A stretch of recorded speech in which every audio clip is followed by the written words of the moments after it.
저와 여러분이 한 절씩 교독하고 마지막 절은 합독하도록 하겠습니다. 교독합니다.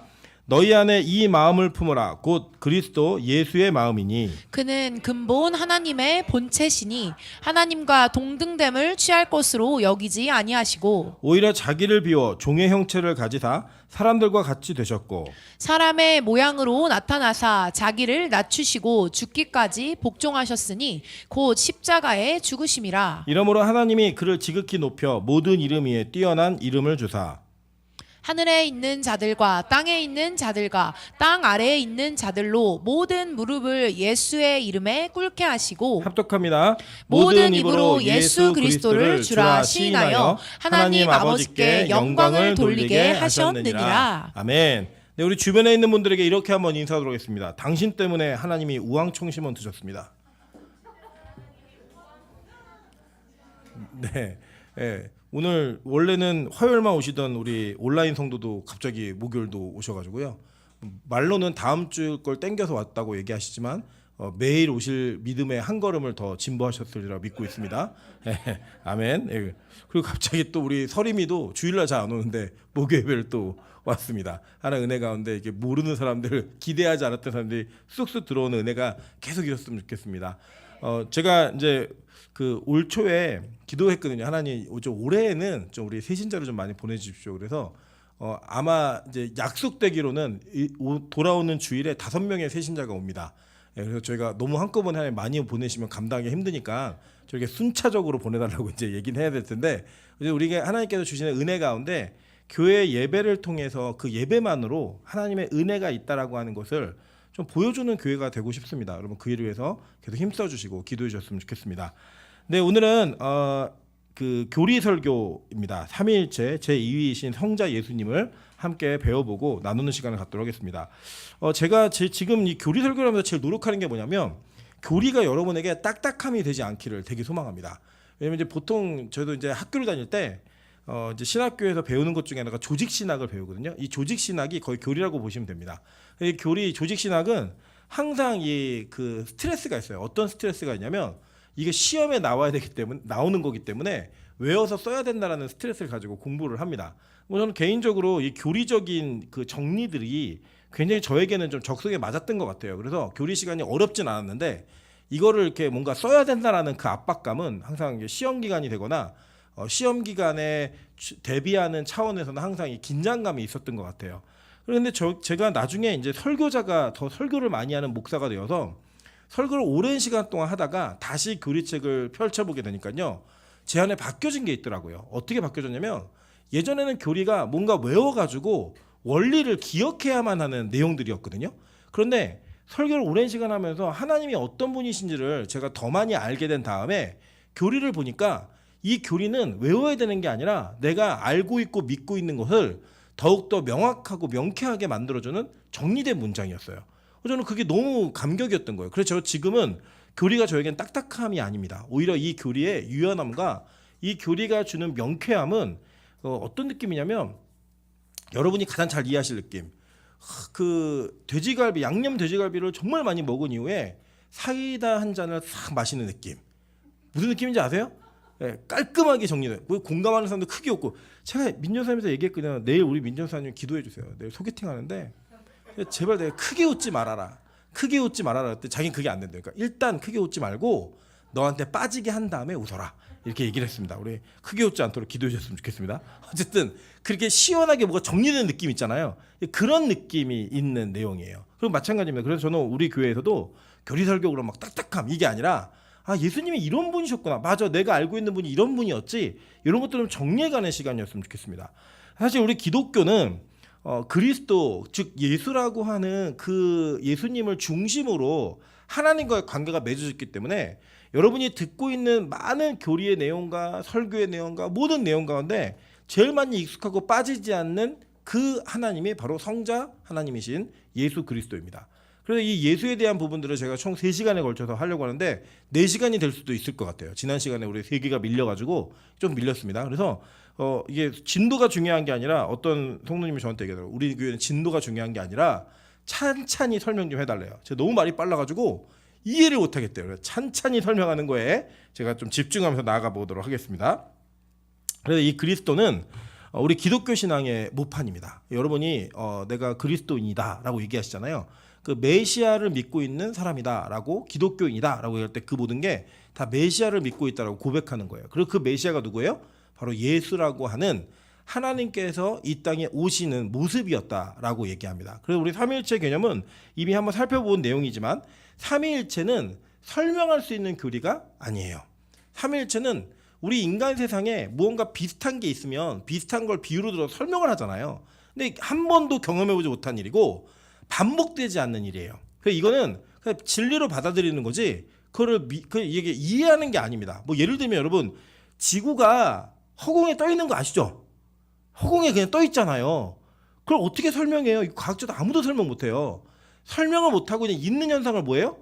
믿는 거예요. 그냥 지구가 허공에 떠 있다는 걸 설명할 수 있는 과학자는 없어요. 이게 계산에 의해서 정확하게 어떤 원리로 떠 있다 설명 못해요. 그냥 떠 있는 거예요. 그냥 있는 거 보면은 그 뭐예요? 믿는 거예요. 그냥 그것처럼 삼위일체 교리는 그런 교리입니다. 동시에 오늘 여러분이 배우실 예수 그리스도의 신성과 인성 이거 똑같은 거예요. 이거는 말이 안 되는 거예요. 그러니까 한마디로 문장으로 표현하자면 예수님은 100% 신이다. 뭐 이거 우리 동의할 수 있죠. 동시에 예수님은 100% 인간이다. 이거 어떻게 믿어요, 이거를? 이거 어떻게 이해를 해요? 이해하는 게 아니라 어떻게 하는 거라고요? 믿는 거라고요. 그냥 믿는 거. 믿는 교리예요. 믿는 교리. 그런데 이게 믿어지는 건 은혜로 믿어지는 거고 우리가 이 정도 설명할 수 있어요. 그러면 왜 예수님이 100% 신이어야 하고 왜 100% 인간이어야 하는가? 이거는 설명할 수 있어요. 그 나타난 현상은 나타난 실제는 이해할 수 있는 게 아니라 받아들이는 수납하는 교리이지만 그 교리가 왜 우리에게 믿어지는 내용이어야 하고 믿어야 되는 내용이어야 하는가 이거는 설명할 수 있어요. 그럼 오늘은 그 이유를 설명하는 그것에 좀 초점을 맞추도록 하겠습니다. 왜 예수님이 이 땅에 100% 신으로 오셨어야만 했는가? 왜 예수님이 이 땅에 100% 인간으로 오셔서 우리가 전혀 경험해보지 못한 이 내용과 실체를 지금 오늘 경험하게 하시는가? 이것을 우리가 함께 나누면서 여러분 안에 좀 잘 정리가 되는 은혜가 있었으면 좋겠습니다. 자, 먼저는 우리 지난 시간에 못했던 내용을 조금 더 살펴볼게요. 예수님의 호칭, 그러니까 메시아의 호칭 중에 하나가 뭐냐면 신약에서는 큐리오스, 이게 뭐냐면 신이에요. 그러니까 주인이에요. 주인의 개념으로 부릅니다. 이제 우리가 이제 문화적인 차원에 따라서 이해할 수 있는 단어와 이 문맥들이 있어요. 근데 이제 주인이라고 부르는 큐리오스라고 부르는 이 내용은 지금 우리 시대 속에서는 잘 이해가 안 되는 내용입니다. 예를 들면 이런 게 있죠. 우리 장로님 세대는 직장 생활을 하면서 직장에서 뭐 하루에도 12시간씩 일을 해도 그 일하는 게 전혀 이상한 세대가 아니었어요. 12시간, 13시간 일해도 그냥 그렇게 열심히 일해야 된다라는 게 그게 성실함의 표준이었고 그것 자체가 가장의 역할이었습니다. 아주 중요한. 그리고 또 이렇게 그런 남편을 둔 부인들이 그렇게 일하는 남편 자체를 뭐 그렇게 뭐 가정의 소홀하다 이렇게 생각 안 했어요. 당연히 그렇게 일하는 거지. 그래 일을 하면 받아들였다는 거예요. 그 때로는 막 상사가 막 서류를 던지고 뭐 욕을 하고 막 해도 내가 이 가정을 먹여 살리기 위해서는 이 직장을 반드시 지켜야 되고 수호해야 되고 이 자리를 잘 지켜내야 된다라는 이 사명감으로 그 일을 다 당하면서도 억울하다 뭐 그렇게 생각하지 않았어요. 당연히 직장 생활하면 겪는 일 이렇게 받아들였어요. 저희 세대도 그거에 조금 남아 있어요. 남아 있는데 저희 유명한 일화가 있는데 제가 이제 어느 교회라고는 말씀 못 드리고 대형 교회 목사님이 좀 굉장히 괄괄하신 분이에요. 그래서 이분이 부교육자들의 조인트를 까시고 뭐 선착순으로 1층까지 내려갔다 와 막 이렇게 시켜요. 교회가 7층 교회인데 그럼 그런 거 시키는데 저희 동기들은 그 교회에 있을 때 그걸 했어요. 그대로. 근데 이 교회가 그게 없어졌어요. 왜 없어졌냐면 어느 날 이제 그 목사님이 똑같이 했어요. 똑같이 엎드려 뻗쳐하고 조인트 까고 내려갔다 와 했는데 그 다음날 부목사 2명이 말도 없이 잠수를 탔습니다. 그래서 사임을 해버렸어요. 그냥.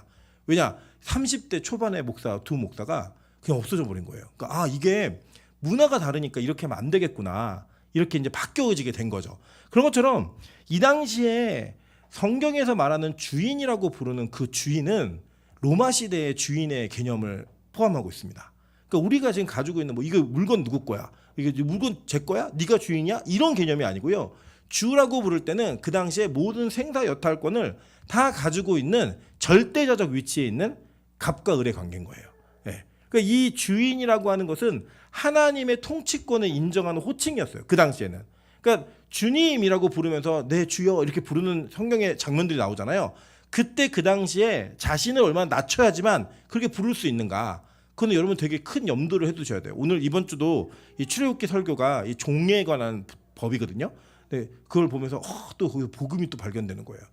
비밀이 더 얘기하면 안 돼. 이건 더 얘기하면 안 되고. 근데 그렇게 은혜가 있는 단어들이 있는데 그 중에 예수님을 주인이라고 부릅니다. 자 볼게요.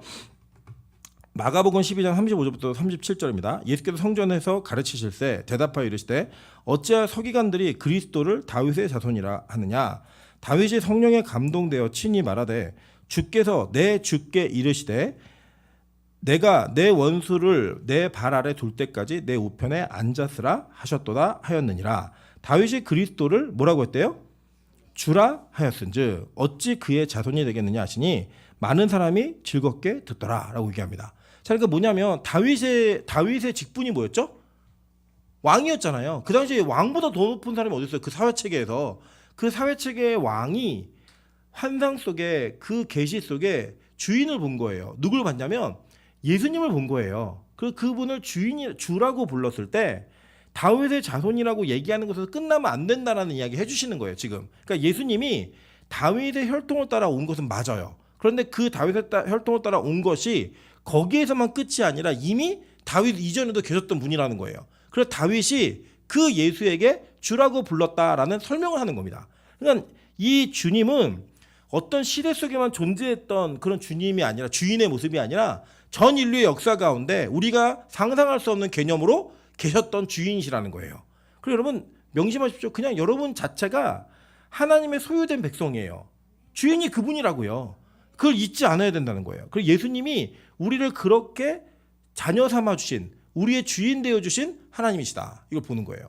여러분 그 고대 사회에서 로마 사회 때 노예와 주인과의 관계는 아주 특수한 관계였습니다. 그래서 지금의 우리가 생각하는 것처럼 우리 보통 옛날에 그 노비들 막 이렇게 얘기하면 굉장히 천하고 뭐 그냥 주인이 기분 나쁜 죽이고 막 이랬을 것 같지만 실제로 그렇게 다루면 어떻게 사회가 유지가 되겠어요? 그러진 않았어요. 그래서 이 노예들은 로마 당시 노예들은 자기 주인에 대한 문양을 그 어떤 표식을 자기 몸에 새겼습니다. 그래서 뭐 가슴에 새겼던 사람도 있고 이렇게 팔뚝에 새기는 사람도 있고 그걸 새겼는데 내가 내 주인이 누구인가를 되게 자랑스러워했어요. 그 주인이 훌륭하고 인격이 높고 굉장히 이게 대단한 사람이면 내가 가지고 있는 내 몸의 그 주인의 표식을 자랑하며 다녔습니다. 나 이런 사람이야 이렇게 얘기하는. 그 우리 이 시대에도 있죠. 이 시대에도 보통 대학생들은 뭘 달고 다니죠? 과잠, 그죠? 자기 어느 학교 출신인가? 그거를 이제 등에도 붙이고 가방에도 붙이고 뭐 이렇게 다니잖아요. 그거 다니고 또 그 자기가 가지고 있는 어떤 지역이나 출신들을 얘기하기 위해서 뭐 미국 사람들은 여기 샌프란시스코, 뭐 시카고 이거 달고 다니잖아요. 그 운동복도 있고. 근데 여러분 사실 그게 우리 한글로 바꾸면 되게 유치한 거거든요. 야구 선수들이 한번 생각해요. 야구 선수들이 충청도 붙이고 나오고 전라도 붙이고 나오고 경상도 붙이고 나서 시합을 하면 그 멋있겠습니까? 그 외국어로 써 있는 거 멋있는 거지. 자기 출신과 이런 거 막 붙이는 건데 한글로 서울대 이렇게 쓰고 다닌다고 그렇게 멋질 것 같진 않아요. 막 영어로 쓰니까 4대주의인데 그래도 멋있어 보이는 거죠. 마찬가지죠. 기업을 다니거나 어떤 뭐 대기업이나 이런 데 다니시는 분들은 그 회사 사원증 이거 달고 다니는 걸 굉장히 그 명예롭게 생각하더라고요. 그게 사실 큰 의미가 없는 건데 뭐냐면 나 삼성에다가 내 시간과 몸을 판 사람이야. 이거예요. 그냥 그 연봉 주는 거 갖고 나는 내 회사가 내 마음과 몸을 쓸 수 있게 만든 그런 존재야. 이거 얘기하는 거거든요. 근데 사실은 주인이 누구인가? 회사가 왜 그렇게 자랑하냐면 다른 사람들이 보기에 비교적 다른 회사보다 좋은 회사니까 자랑하는 거예요. 그죠? 그런 것처럼 우리가 예수님을 주인이라고 하면서 자랑할 수 있는 것은 예수에 대한 이해가 분명하고 그분에 대한 자랑이 분명히 우리 안에 있으면 내가 예수 믿는 사람인 거를 절대 숨기거나 절대로 그것을 이렇게 그 감추거나 하지 않습니다. 저는 안 그랬던 것 같아요. 그래갖고 저는 뭐가 싫었냐면 이게 어디 가면 목사님이라고 누가 저기 호칭을 저한테 하면 사람들이 다 쳐다보는 게 너무 싫었어요. 그냥 신기하잖아요. 목사가 너무 많은 존재가 아니니까 목사님 그러면 이상하게 모르는 분들도 쳐다봐요. 네가 목사야? 이런 식의 눈빛으로 쳐다보는데 그 눈빛이 너무 싫어가지고 목사라고 부르지 말라고. 옛날 저기 송기호 같이 있던 교회 고등부 애들 데리고 다니면 지금 뭐라고 부르냐요 저보고. 삼촌이라 부르라고. 애들이 막 삼촌이라 불렀고 청년부 할 때는 부장이라고 부르라고 과장님 이렇게 부르라고 그러고 다녔거든요. 근데 이제 제가 만약에 진짜로 예수님에 대한 자랑, 지금은 저는 목사인 게 너무 자랑스럽고요. 제가 목사로 은퇴하는 게 제 꿈이에요. 되게 저 꿈 소박하죠. 그냥 왜냐하면 제가 목사로 은퇴를 못할 것 같은 불안함이 제가 그냥 있나 봐요. 그래서 목사로 은퇴했으면 좋겠다 이런 기대감이 있거든요. 근데 여러분 이게 뭐냐면 여러분이 내 주인이 누구인가? 우리는 누군가를 주인 삼고 살아요. 그게 사람이든 물건이든 이 땅의 어떤 기준이든 간에 여러분에게는 반드시 내가 주인된 나의 주인된 그 가치가 있어요. 돈이면 돈, 명예면 명예, 권력이면 권력 다 있는데 그게 예수님이라고 부를 수 있는 특권 그리고 그렇게 부를 때 그분이 나의 주인이 되어주신다면 여러분은 그분을 자랑할 수 있다니까요. 여러분 생각해 보세요. 여러분 자녀가 하버드에 들어갔다 자랑 안 하실 거예요? 우리 아들이 하버드야 이러면서 거기 보스턴에 갔대. 아유 내가 그렇게 공부하지 말았는데 걔는 그렇게 공부를 해 이러면서 막 자랑을 하시겠죠. 안 할까요? 하시겠죠. 여러분 예를 들어 여러분의 자녀가 뭐 지금 우리나라에 제일 좋은 기업이 뭐 삼성이나 뭐 이런 데 들어갔다 자랑 안 하시겠어요? 아유 삼성을 가대. 나는 거기 싫은데 너무 커서 싫은데 이러면서 자랑하시겠죠. 그게 우리의 모습이잖아요. 우리가 예수를 그렇게 자랑하는 거예요. 예수가 진짜 이해가 되면 그 예수님을 자랑할 수 있는데 그분이 나의 주인이라고 하는 개념을 가지셔야 되는 거예요. 그분이라니까요. 그런데 여러분 주인이 어떤 분인가 이걸 보는 거 되게 중요해요. 자 보세요. 고린도전서 12장 3절에 이렇게 얘기합니다. 그러므로 내가 너희에게 알리노니 하나님의 영으로 말하는 자는 누구든지 예수를 저주할 자라 하지 아니하고 또 성령으로 아니하고는 누구든지 예수를 주시라 할 수 없느니라 라고 얘기해요. 그러니까 진짜 믿음의 어떤 결국은 우리의 영혼 구원에 이 이르는 그 단계 속에서 반드시 수반되어야 될 고백이 뭐냐? 예수를 나의 주인으로 고백하는 거예요. 네. 그래서 여러분 이게 교회를 출석한다고 그리스도인이 아니에요. 주의를 지킨다고 해서 교회에 출석하고 있고 뭐 모태신앙이고 직분이 목사고 장로고 권사고 이거 아무 의미 없고요.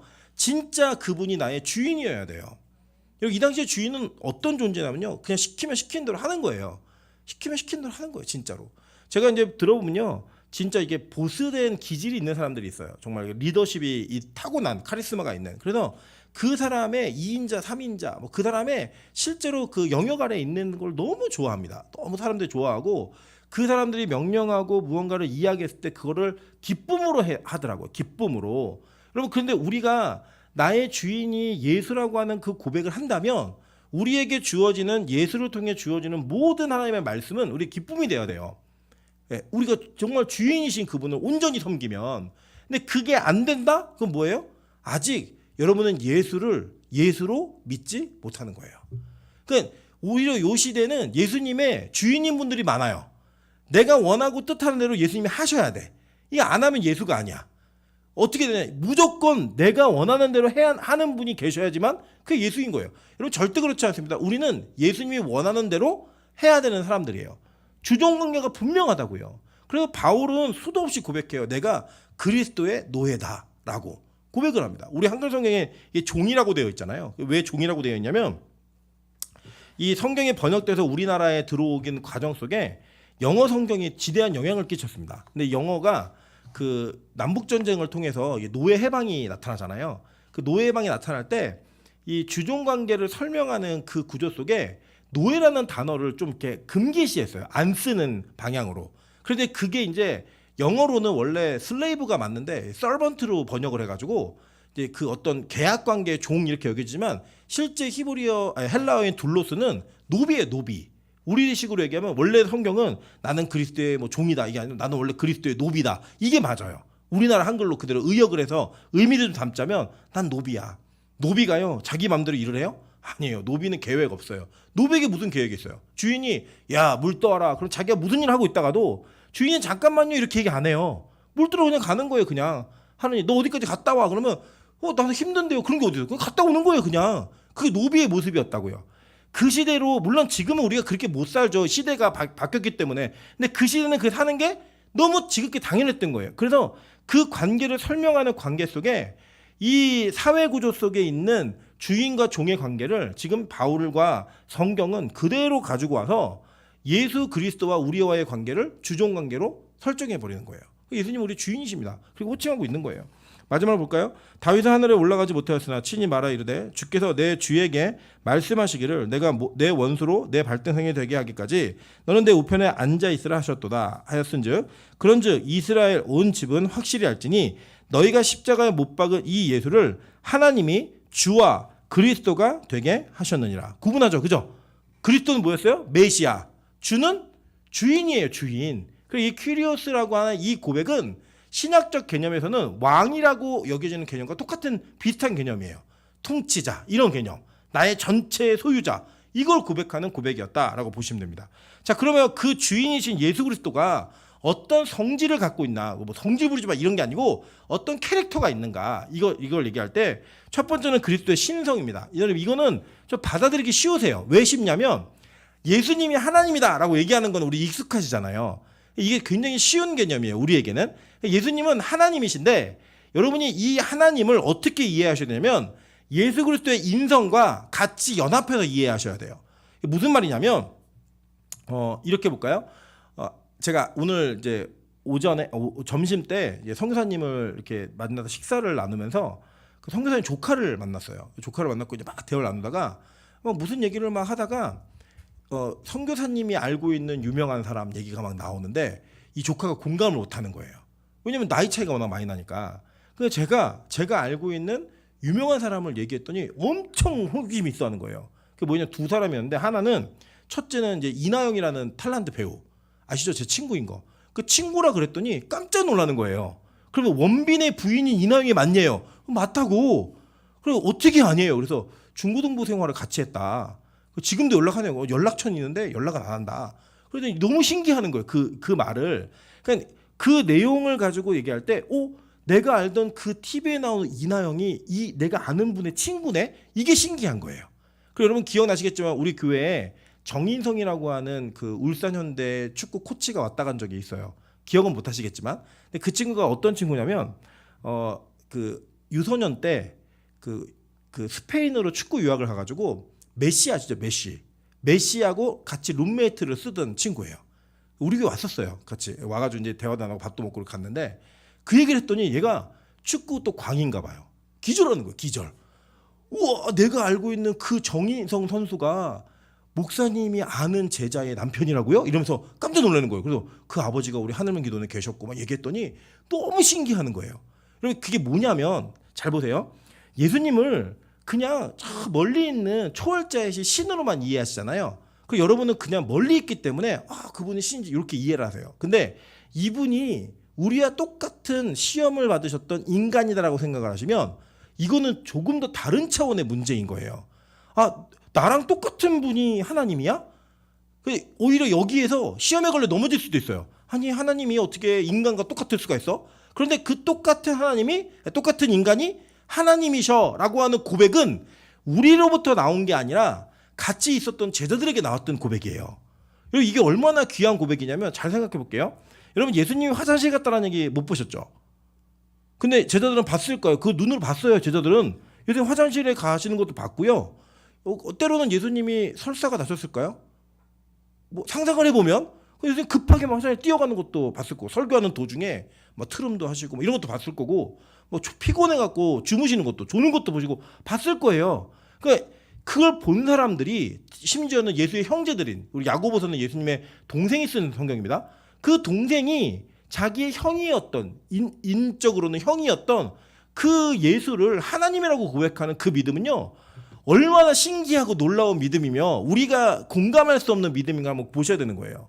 이게 되게 신기한 거예요, 여러분. 이 시대로 따지면 그 시대 속에는 어떤 한 개인이 내가 인간이고 똑같은데 하나님이라고 얘기한 거잖아요.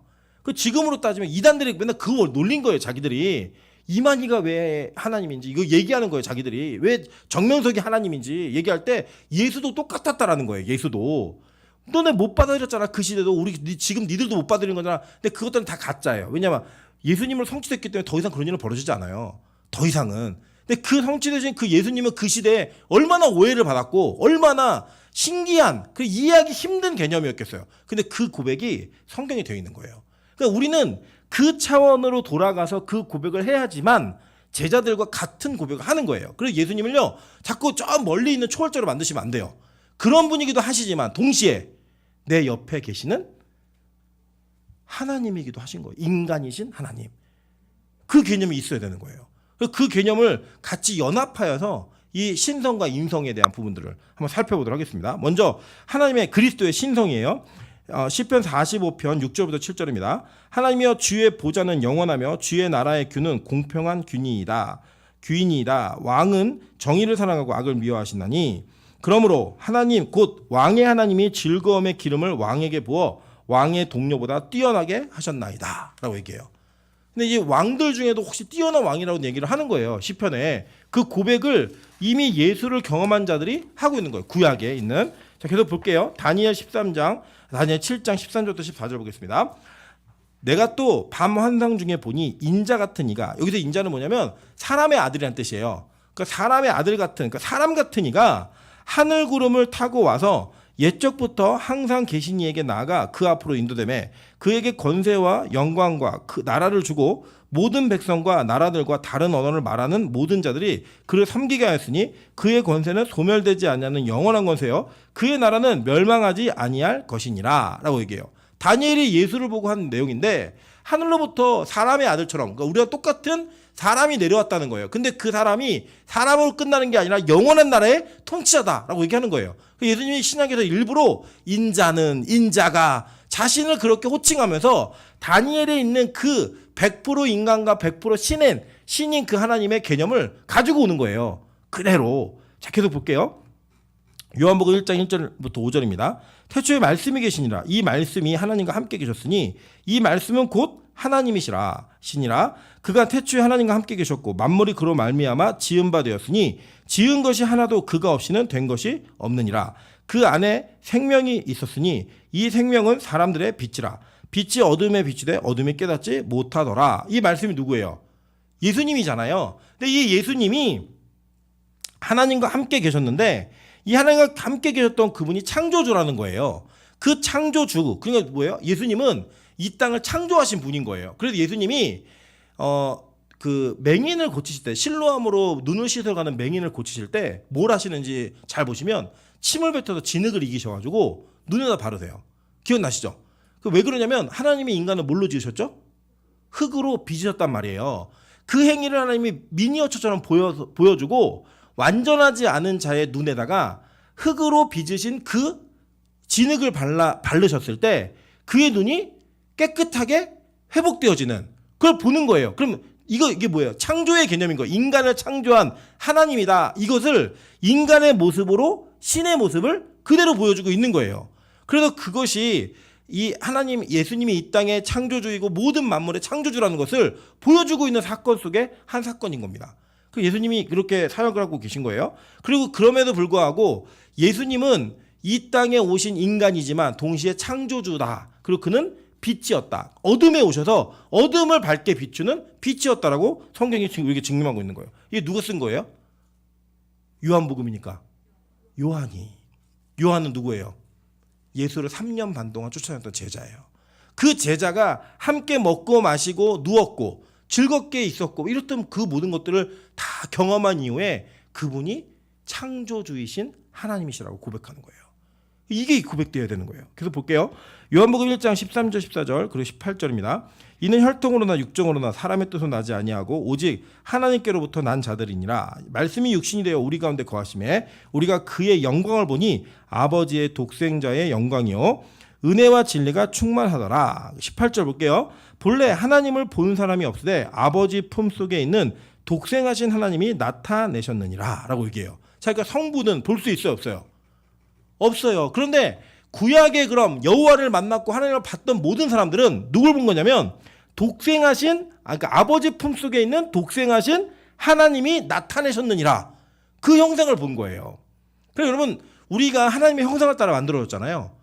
그러면 우리의 형상은 누구를 모티브로 하고 있겠어요? 예수님을 모티브로 하고 있는 거예요. 그러면 에덴 동산에서 예수님이 에덴 동산 보면 여호와께서 동산에 거느실 때 이렇게 얘기를 해요. 그 소리를 들어요. 그게 뭐냐면 그 동산을 거늘 때 그 한락하는 진짜 걷는 단어예요. 그 저벅저벅 걷는 단어예요. 걸으니까 그 소리가 들리고 그리고 그 소리가 들으면서 소리가 나죠. 아담아 어딨니? 아담은 찾는 거예요. 그 찾았을 때 그들이 두려워서 어떻게 했어요? 숨었잖아요. 그 여러분 한번 생각해 보세요. 우리가 성부 하나님이라고 우리가 이해를 하면 그 성부 하나님은 전체 우주 만물을 그냥 한눈에 다 볼 수 있는 그런 분이시잖아요. 물론 예수님도 그렇게 보시는 분이지만 근데 그 나타난 현상 속에 인간의 접촉점에서는 그 아담과 대화를 나누고 그 형상을 보고 같이 거느렸다라고 얘기하면 그 누구겠냐고요. 예수님인 거예요. 독생자로 안기신 그 예수님이 그들과 함께 동행하면서 그 교제를 나누신 거예요. 그러니까 여러분 이 예수님의 인성은 예수님을 어떻게 보면 막 깔보고 만만해보는 그런 정도의 개념이 아니라 친숙함이에요. 친숙함. 제가 오늘 우리 최경수 집사님이 좀 일찍 오셨길래 제가 부탁을 드렸어요. 집사님 조금 더 일찍 오셔서 저녁 먹을 때 한번 같이 오시라고. 그랬더니 집사님이 밖에 나가서 만나서 먹자는 거예요. 그래서 제가 저 부담스럽다고. 저 1대1 관계에 약하고 막 부끄러움이 많다고 그랬더니 본인도 그러시다는 거예요. 그래서 그 부끄러운 사람끼리 한번 만나볼까요? 뭐 이런 어떤 그런. 예. 그래서 저는 사실 이게 최경수 집사님께서 항상 이게 저에 대한 선대하는 마음을 갖고 계시다 보니까 저에 대한 이렇게 어려움이 있으신 것 같아서 제가 좀 가까워지고 싶어서 같이 교회에 오셔가지고 식사를 좀 같이 하시자고 이런 요청을 드렸어요. 근데 그게 어떤 의미였냐면 그냥 목사는 대단한 존재가 아니에요. 저는 어렸을 때 목사님의 그림자도 밟지 마라 이렇게 배웠거든요. 그게 목사가 참 어려운 존재인데 제가 오늘도 목사님 세 분이 만나는 자리에 갔는데 저만 반바지에 슬리퍼를 신고 가고 다 양복을 입고 나오신 거예요. 그래서 제가 죄송하다고 저 이런 자리인지 몰랐다고 그냥 저 선교사님만 만나는 자리인 줄 알고 편하게 왔다고 그랬더니 선교사님은 또 양복 빼고 오신 거예요. 아이고 제가 그래갖고 되게 민망했는데 제가 이제 막 대화를 나누다가 저희 청년들이 이렇게 모인다 그랬더니 저렇게 입고 다니니까 청년들이 모이는 거예요. 양복 빼 입고 막 이렇게 거들먹거리면서 청년 안 보인대요. 그래서 제가 더 벗고 다닐까 했어요. 그럼 더 이제 많은 청년들이 올까 싶어가지고. 근데 어쨌든 그렇게 뭔가 가까워지는 그런 차원의 예수님과의 교제가 있는 거예요. 그러니까 예수님을 자꾸 너무 멀리 두지 마세요. 그분은 너무 친근한 분이에요. 제가 왜 친근한지도 이따 설명을 드릴게요. 그래서 이 하나님 아버지를 본 사람은 없지만 하나님을 봤다라고 얘기하는 모든 사람은 누굴 본 거예요? 예수님이 성자를 본 거예요. 그러니까 그 인성과 신성이 동시에 접하는 그 신비스러운 만남을 우리가 목도할 수 있었던 그게 엄청 큰 은혜예요, 여러분. 그래서 여러분 전 세계 있는 신 중에요. 신의 자리에서 그러니까 우리 인간을 만나기에 내려오신 신은 예수님 한 분이에요. 한 분이에요. 예수님 한 분이에요. 여러분 이 땅에 만들어낸 신들은요 다 얼마나 그 신이 위대하고 높은가를 설명해야만 되는 그래야 섬기니까. 그런데 유일하게 그 자리 꼭대기의 자리에서 바닥까지 내려오신 그 하나님이 바로 예수님이라는 거예요. 그래서 그 예수님은 절대 여러분에게 먼 분이 아니에요. 절대 먼 분이 아닙니다. 그래서 볼게요. 요한복음 5장 16절부터 18절 볼게요. 그러므로 안식일에 이러한 일을 행하신다 하여 유대인들이 예수를 박해하게 된지라. 예수께서 그들에게 이르시되 내 아버지께서 이제까지 일하시니 나도 일한다 하시매 유대인들이 이로 말미암아 더욱 예수를 죽이고자 하니 이는 안식일을 범할 뿐 아니라 하나님을 자기의 친아버지라 하여 자기를 하나님과 동등으로 삼으심이로라라고 얘기해요. 자, 우리나라 사회는 유교 사회가 있기 때문에 아들이 아버지와 동등하다라고 얘기하면 저런 후레자식 이런 게 벌써 나와요. 근데 유대인들의 문화는 어떤 문화였냐면 아버지의 부재 시에는 아들이 그 아버지예요. 그 역할을 했다고요. 그러니까 문화 속에 아버지와 아들, 친아들이다 이렇게 얘기하면 집안에서 거의 동등한 관계예요. 그 과거와 역사의 시간의 흐름 속에 그 모든 가지고 있는 권위가 전이되어지는 자연스러운 관계예요. 자연스러운 관계. 근데 이제 그 문화 속에서 예수님이 하나님을 나의 친아버지라 그러니까 먼저 신성 모독이가 미친놈인 거예요. 이거는. 근데 예수님이 그걸 얘기하신단 말이에요. 왜냐하면 예수님은 인성이 있는 분이셨지만 동시에 그 하나님이신 그 아버지가 나와 동일한 하나님이라고 하는 그 신성에 대한 이야기를 어필하신 거고 이 유대인들은 못 받아들이는 거예요. 그거를. 말도 안 되는 얘기하고 앉아있어. 이걸 얘기하는 거예요. 근데 분명히 오늘 읽은 본문에 보시면은 이 예수님은 그 동등한 하나님과 본체시지만 그 동등함을 취하지 않으시고 오히려 자기를 비워 종의 형체를 가지사 이 땅에 오신 분이에요.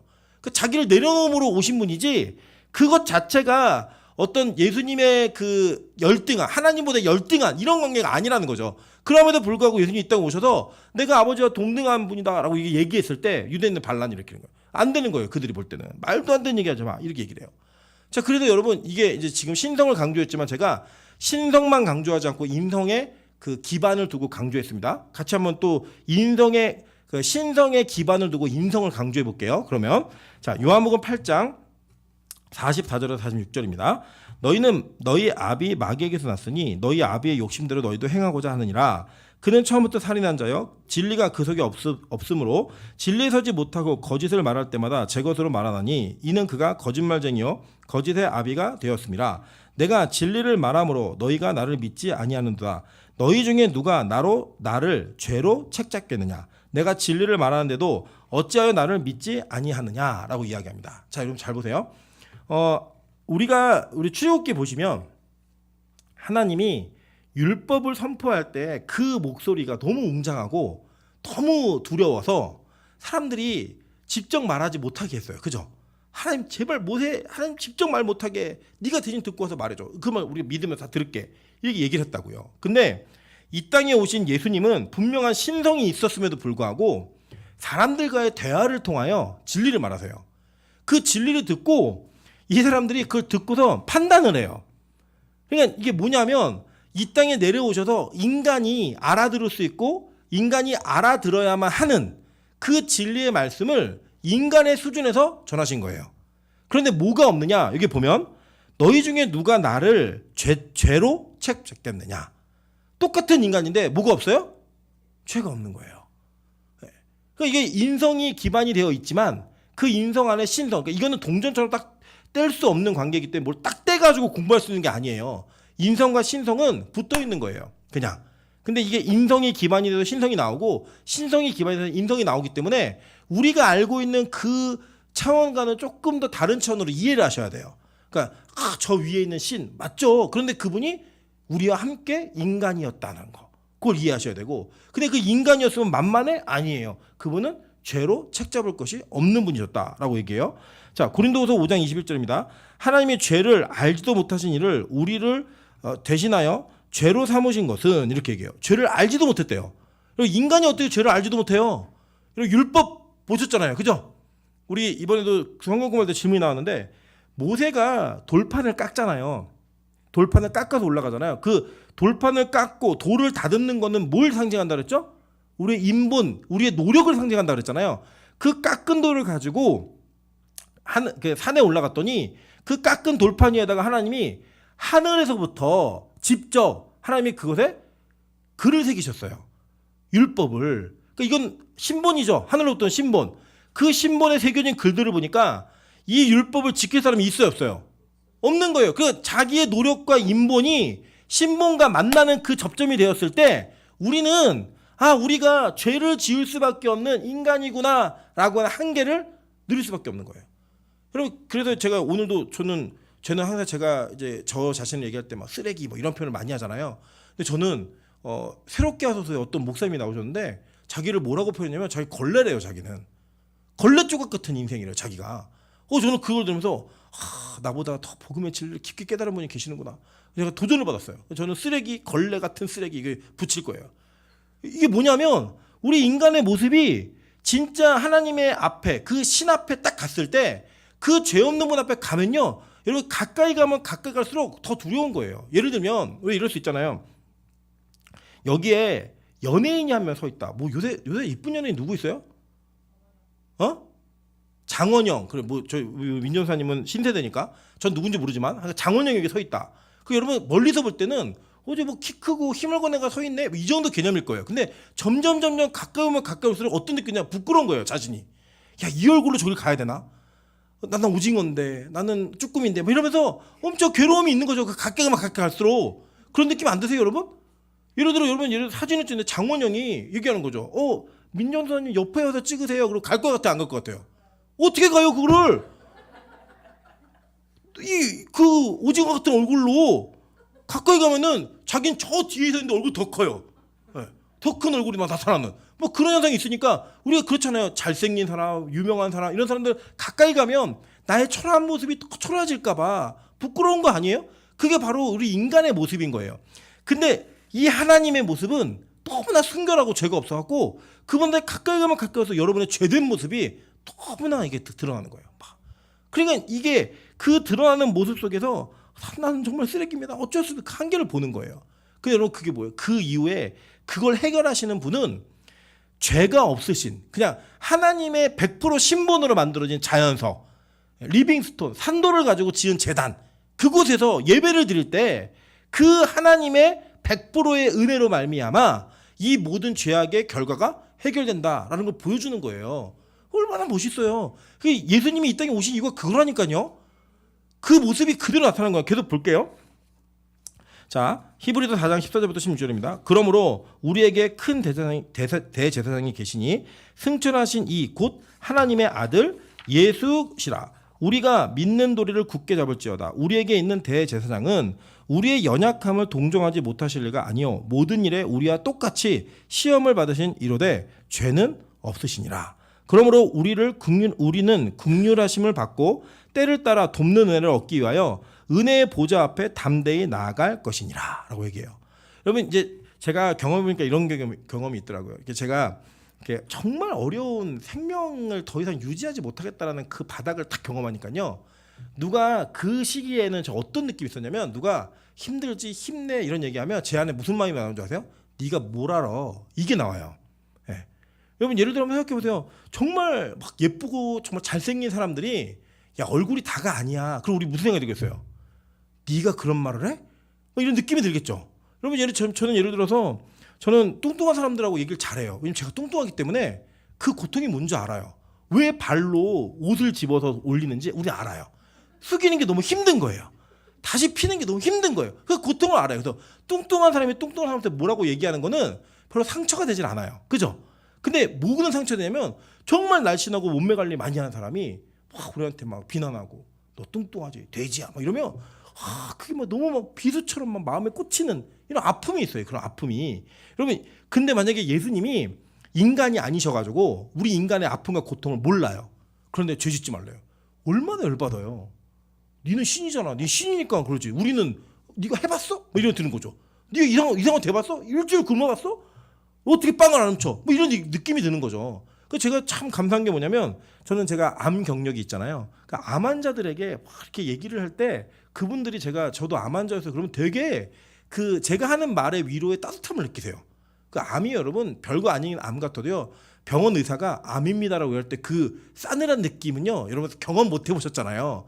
암이세요 라는 얘기할 때 싸늘하게 싹 스쳐 지나가 죽나? 이거부터 시작해서 와 이거 어떡하지? 막 이런 그 느낌 이게 있어요. 그게 여러분 그거 안 사람은요 얘기할 때 그게 공감이 돼요. 공감이.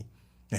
여러분 잘 보세요. 지금 예수님은 그 모든 인성이 왜 필요했냐면 우리 인간을 대표해서 예수님이 그 죄짐을 져야 되는 그것도 있었지만 동시에 예수 그리스도가 우리를 모르고 우리를 위로하시는 분이 아니에요. 우리를 긍휼히 여기실 때 여러분을 다 하신다고요. 그러니까 여기 모든 시험을 똑같이 받으셨대요. 그러니까 여러분 예를 들면 느끼는 막 성적인 유혹, 음식에 대한 유혹, 남을 미워하는 것들 이거 예수님께 왜 없었겠어요?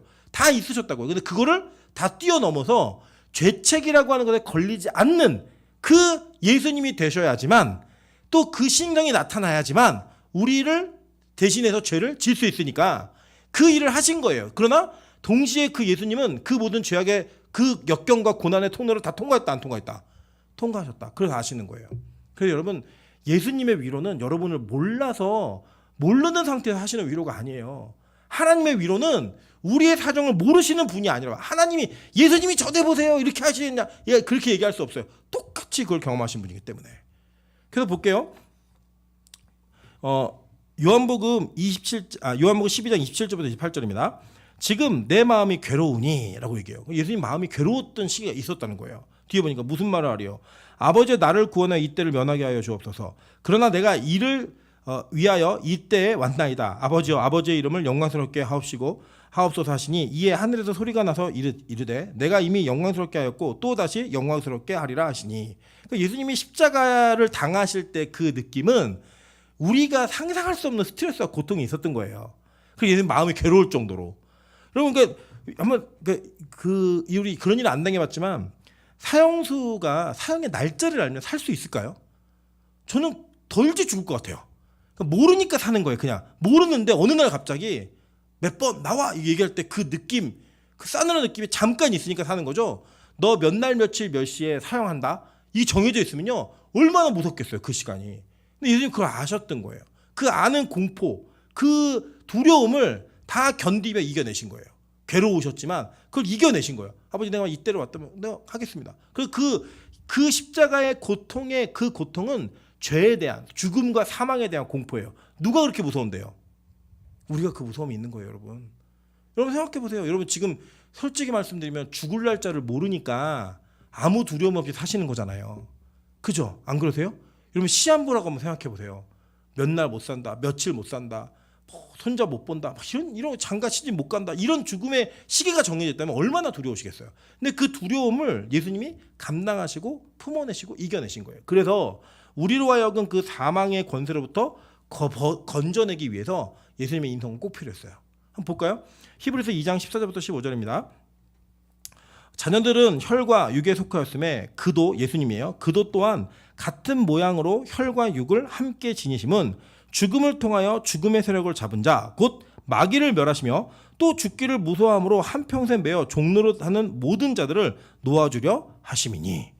멋지지 않습니까? 그러니까 예수님이 이 땅에 인간으로서 죽음을 경험했던 이유가 뭐냐면 우리가 그 죽음에 매여갖고 맨날 공포에 사는데 그 공포로부터 우리를 건지시기 위해 이 일을 하셨다는 거예요. 그래서 여러분 예수 믿는 사람들은요 죽음을 두려워하는 그 공포를 넘어서는 위대한 존재들이에요. 이게 얼마나 위대한지 아세요? 죽음을 두려워하지 않는 거예요. 죽음을. 왜요? 다시 산다라는 믿음이 있기 때문에. 내가 지금 오늘 죽지만 이게 끝이 아니고 난 다시 살아. 나는 영원히 살아. 확신이 있으니까 세상 사람과는 전혀 다른 모습으로 이 땅의 문제를 대하고요. 세상과는 전혀 다른 모습으로 이 땅의 고통과 아픔들을 이겨내면서 갈 수 있는 거예요. 여러분 그래서요. 참 이렇게 그런 생각 들지 않으십니까? 막 제가 아는 분 중에 저희 어머니가 전도하셨던 분인데 보살이었어요. 평생. 보살이었는데 암에 걸려서 돌아가시는데 죽을 그때 막 이를 너무 고통이 심하니까 이를 막 가는데 그 이가 막 깨지는 그런 막 금이 가고 막 그 피가 나는 막 이런 고통을 당하는 걸 보는데요. 그 가운데도 예수 부인하네요. 예수 부인하네요. 천국에 소망이 생기니까요. 그 죽음의 고통보다 천국에 못 갈까 봐 어떻게 할 줄 모르는 그 간절함이 그 죽음의 힘을 이겨내더라고요. 그럼 그게 믿음입니다. 예수 믿는 사람들은 안 죽는 존재가 아니고요. 죽어도 다시 사는 존재예요. 믿으십니까? 그럼 우리 죽음을 두려워하지 않는 존재가 될 수 있는 거예요. 오늘 우리가 이렇게 열심히 예배드려갖고 막 이래도요. 당장 여기 문 앞에 총든 사람들이 니들 예배드리면 죽여버릴 거야. 나가! 그러면요. 다 나갈 거야 아마. 예, 제가 그럴 거예요. 제가 먼저 나가서 신고하겠습니다. 그러면서 먼저 확 뛰어나갈 거예요. 예, 우리는 또 그런 존재들이잖아요. 또 먼저 신고하고 그 위에서 우리 그런 인간들이 연약한 인간들의 모습이 우리 안에 있다라는 거예요. 근데요. 진짜는요. 죽음을 두려워하지 않을 수 있어요. 죽음을. 저는 진짜 죽음을 두려워하지 않는다는 믿음 한 번은 확인했어요. 두 번 확인했는데 하나는 암이 걸렸다는 얘기가 탁 지나갔을 때 그래 죽어도 천국 가는데 이게 그러니까 제 안에 평강이 오는 거예요. 뭐가 돼도 괜찮아. 죽어도 천국 가는데 그거 한 번 있었고요. 한 번은 제 인본으로 내가 죽어도 괜찮아. 나는 뭐 죽어도 마땅해. 나 이거 살기 싫어. 막 이러면서 제가 스스로 목숨을 끊었다. 근데 이 두 번째는요. 제가 그 죽음을 지나고 났는데 저한테 얼마나 큰 어두움이 저를 엄습하는지 견디지 못하겠는 거예요. 네. 우와 이렇게 죽음이 어두운 건가? 그 흑암, 어두움 뭐 이런 게 저를 막 잡아채는 거예요. 그때 그 느낌은요. 여러분 이로 말할 수 없는 이 더러운 찝찝함이 있어요. 네. 근데 첫 번째 제가 말씀드린 그 사건은 저한테는 완전히 죽음의 권세를 이긴 그래? 나 죽어서 천국 가는데 뭐 그러니까요. 평안이라는 거 평안이. 여러분 그래서 이 땅에는요. 죽음을 두 가지 태도로밖에 대할 수 없어요. 죽음을 두려워하는 공포심으로 죽음을 이겨낸 믿음으로 두 가지밖에 없어요. 그게 신자인가 아닌가 판단하는 거예요. 왜요? 예수님이 인간으로서 이 땅에 오셔서 그 인간으로서 그 죽음의 공포를 이겨내셨거든요. 그리고 우리 건지시려고. 그래서 정말 예수 믿는 여러분은 죽음 두려워하시면 안 됩니다. 그래서 저는 우리 교회 권사님들에게 지금 다 말씀 너무 죄송하긴 하지만 저는 권사님들 돌아가셔도 좀 재밌는 찬양, 막 즐거운 찬양 이런 거 틀었으면 좋겠어요. 막 맨날 뭐 길이 살겠네 이거 말고요. 전국에서 만나보자 막 이거 하고 나 밟을 때 다니는 막 힘차게 막 이렇게 막 부르는 찬양 속에 가셨으면 좋겠어요. 네. 우리 박명건 선생님 꼭 그런 찬양 틀으시기 바랍니다. 네, 제가 꼭 틀어드릴게요. 네, 이거 녹음해 놓으세요. 그거 틀어야 돼요. 이게 나중에 봉균이가 저한테 뭐라 못하게 다 틀고 녹음해 놔야 돼요. 자 보세요. 그러면서 왜 인성이 필요했느냐? 로마서 5장 12절부터 14절입니다. 그러므로 한 사람으로 말미암아 죄가 세상에 들어오고 죄로 말미암아 사망이 들어왔나니 이와 같이 모든 사람이 죄를 지었으므로 사망이 모든 사람에게 이르렀느니라. 죄가 율법이 있기 전에도 세상에 있었으나 율법이 없었을 때는 죄를 죄로 여기지 아니하였느라. 그러나 아담으로부터 모세까지 아담의 범죄와 같은 죄를 짓지 아니한 자들까지도 사망이 왕노릇하였나니 아담은 오실자의 모형이라라고 얘기해요. 자, 그러면 예수님이 아담이 예수님의 모형이죠. 그러면 그러니까 아담의 실체는 누구예요? 예수님인 거예요. 그래서 첫 번째 아담과 마지막 아담이라고 표현하잖아요. 고린도전서에 15장에 보면 이 두 가지를 통해서 예수님은 아담 한 사람이 지은 범죄를 한 사람으로서 해결하셔야 됐어요. 그렇기 때문에 예수님은 무조건 사람으로 와야 돼요. 사람이 아니면 인간의 대표가 될 수가 없는 거예요. 대표인 아담의 죄가 우리 모두의 죄가 되었잖아요. 대표인 예수의 의로운 행위가 우리 모두의 구원이 되는 거예요.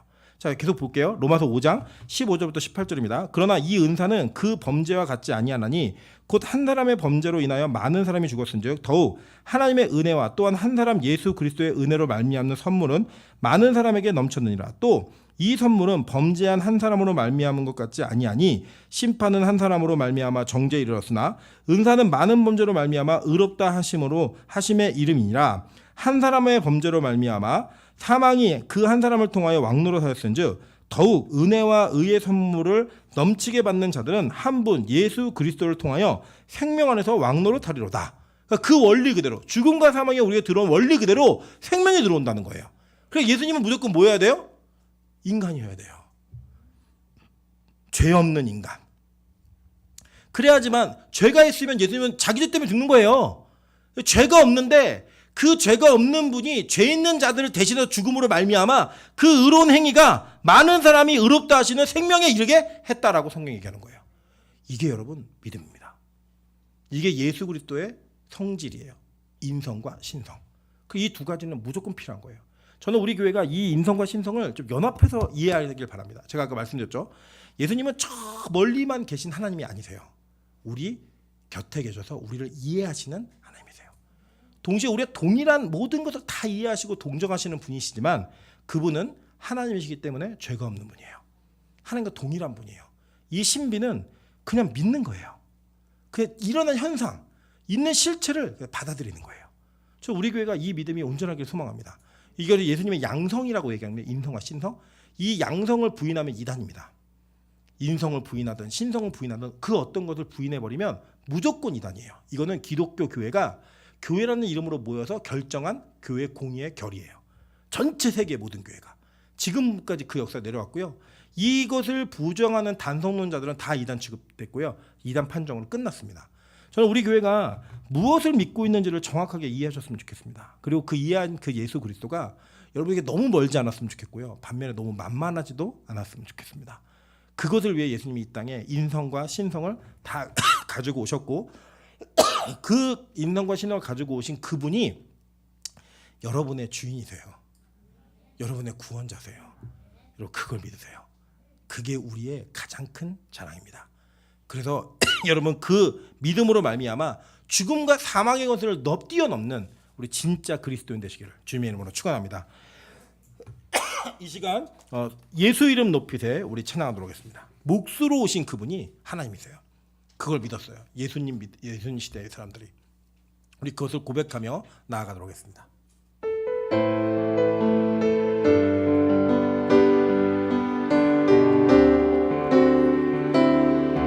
수많은 무리들이 줄지어